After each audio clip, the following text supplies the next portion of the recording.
राजस्थान में इस साल चुनाव होना है और उससे पहले आरोप और प्रत्यारोप की राजनीति से एक बार फिर से उफान आ गया है। हमारे साथ बात करने के लिए कैबिनेट मंत्री प्रताप सिंह खाचरियावास हैं। सर, बीजेपी जो है वो कह रही है कि मुख्यमंत्री अशोक गहलोत जिस प्रकार की स्टेटमेंट्स दे रहे हैं उससे उनकी डेस्परेशन दिखती है। कांग्रेस हारने वाली है, इसलिए इस प्रकार की स्टेटमेंट्स के 10 करोड़ रुपए दिए गए थे। वसुंधरा राजे, शोभा रानी कुशवाहा और कैलाश मेघवाल सपोर्ट कर रहे थे कांग्रेस को, सरकार ना गिरे इसलिए सपोर्ट कर रहे थे। तो क्या कहना है आपका? देखिए, मुख्यमंत्री जी ने बीजेपी पर इतने बड़े चार्ज लगाए हैं, तो मेरा मानना है कि बीजेपी के नेताओं को बाहर आकर जवाब देना चाहिए, प्रेस से मिलना चाहिए। मैंने तो ये चार्ज लगाए नहीं, चार्ज मुख्यमंत्री अशोक गहलोत जी जैसे सीनियर लीडर ने लगाए। एक इतना बड़ा सीनियर लीडर जो 30वीं बार का चीफ मिनिस्टर है, यदि इतने गंभीर आरोप बीजेपी के ऊपर लगा रहा है, तो वो तो ये भी कह रहे हैं कि बीजेपी के सेंट्रल लीडरशिप पे भी उन्होंने लगाया कि पूरे देश में इस तरह की पॉलिटिक्स कर रहे हैं, और खुल के लगाए हैं। अगला आदमी किसी से डर नहीं रहा बीजेपी वालों से। तो बीजेपी वालों में दम है तो सामने आके जवाब दे, कौन मना कर रहा है? भाई, जो मुद्दे मुख्यमंत्री अशोक गहलोत ने उठाए हैं उन मुद्दों पर बीजेपी को जवाब देना चाहिए। बीजेपी क्यों डर रही है जवाब देने से? बीजेपी ये कह रही है कि ये कहीं ना कहीं दिखाता है कि अगर रिश्वत ली है तो आप ही के विधायकों ने तो ली है, कांग्रेस के विधायकों ने ली है, उनकी गिरफ्तारी क्यों नहीं हुई, उनके खिलाफ जांच क्यों नहीं हुई। और वो ये भी कह रही है कि कांग्रेस इस साल हारने वाली है, इसलिए इस प्रकार के बयान। एक बात तो तय कर लेना, ये राजेंद्र राठौड़, वसुंधरा जी और सब लोग सुन ले, गजेंद्र सिंह जी, उनके आरोप प्रत्यारोप अपनी जगह, उस पर मैं कुछ नहीं बोल रहा। लेकिन बीजेपी ओवर कॉन्फिडेंस में है।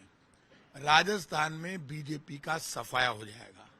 कांग्रेस टीम भावनाओं से राहुल गांधी के नेतृत्व में लड़ने जाएगी। राहुल गांधी की मीटिंगों की भीड़ आप कर्नाटक में देख लो।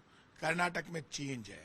कर्नाटक में बीजेपी तब हार रही है जब बीजेपी ने पूरे दांव चल दिए, इसके बावजूद बीजेपी हार रही है।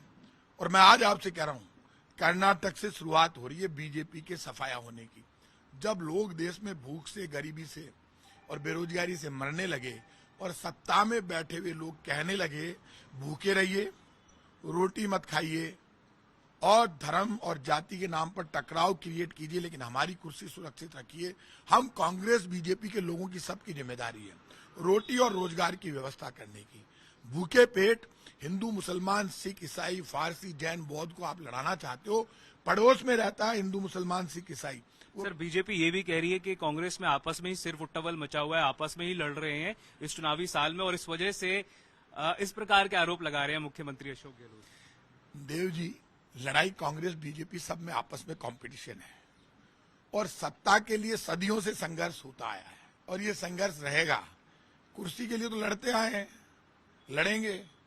कांग्रेस और बीजेपी दोनों में इनर फाइटिंग है, लेकिन यदि चीफ मिनिस्टर ने कोई बयान दिया है और उस बयान से बीजेपी इतने डॉक पे आ गई, इतनी चिंतित हो गई, तो बीजेपी वाले दड़बे में क्यों घुसे हुए? बाहर आके जवाब दो। मैं तो मना ही नहीं कर रहा।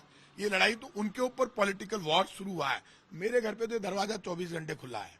आप आते हो तो देव जी आप मेरे मित्र हो, बाकी पब्लिक भी आ रही है, हर पूरे राजस्थान के लोग आते हैं यहाँ। अभी मैंने भीड़ निपटा दी 500 लोगों की, रोज आती है भीड़। तो मैं तो रोड मास्टर आदमी हूँ, गरीब आदमी हूँ, मेरे से आप कहीं भी पकड़ दो, जैसा भी हूँ, पढ़ता हूँ जब से। लेकिन ये जो बीजेपी गलतफहमी में है, बीजेपी की राजस्थान में जन आक्रोश यात्राएं फेल हो गई, राजस्थान की बीजेपी फेल हो गई। कहाँ है बीजेपी की लीडरशिप? डायरेक्ट सेंट्रल लीडरशिप पे चार्ज लगा है, जवाब देना। क्यों नहीं दे रहे जवाब? एक आखिरी सवाल सर, जिस प्रकार की बयान मुख्यमंत्री ने दिए हैं उससे लगता है कि कहीं ना कहीं नाराजगी एक बार फिर से बढ़ सकती है मुकेश भाकर, वेद प्रकाश सोलंकी, सचिन पायलट, इन तमाम नेताओं के अंदर। क्या लगता है कि कांग्रेस को जरूरत है इस चुनावी साल में एकजुट होकर इकट्ठा यूनाइटेड फ्रंट दिखाए, अगर एक टफ फाइट देनी है बीजेपी को? नो डाउट, पार्टी चाहे कांग्रेस हो या बीजेपी हो, मेरी ये व्यक्तिगत राय है कि राहुल गांधी के नेतृत्व में कांग्रेस पार्टी मजबूत हो रही है। राहुल गांधी को जो इन्होंने इस वक्त किया, लोकसभा से बाहर किया, उस षड्यंत्र को लोग समझ रहे हैं कि राहुल गांधी देश की जनता की आवाज है। जब भी करप्शन पे बोलता है तो राहुल गांधी को घेर रहे हैं। राजस्थान में भी हम राहुल गांधी के नेतृत्व में यूनाइट होकर लड़ने जाएंगे तो नो डाउट हमें ज्यादा फायदा होगा। कोई भी घर यूनाइट होकर लड़ने जाता है तो ज्यादा फायदा होता है, और मैं वैसी उम्मीद करता भी हूं। लेकिन आज कुछ काफी परिस्थितियां क्लियर हो जाए तो लोगों को बोल लेने दो, उसके बाद कल परसों मैं बोलूंगा, आप चिंता मत करो।